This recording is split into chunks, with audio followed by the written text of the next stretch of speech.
If you are using Perplexity AI for software development, then I will advise you not to use underscore for the field names.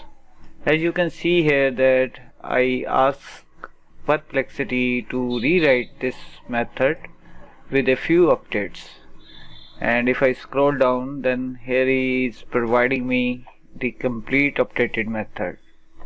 As you can see here, now if I select this method and do a copy by pressing Ctrl C, and here I come back in Visual Studio, and here I paste the updated method by pressing Ctrl V, then here in the error section you can see that Perplexity never ever use the underscore when rewriting methods.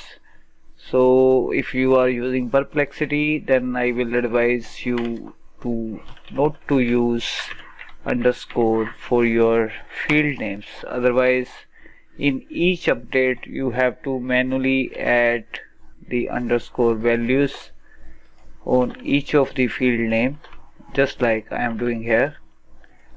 Or you maybe also ask him to please add the underscore as shown in the class, but that may make things complex, and that is the loophole in the Perplexity algorithm.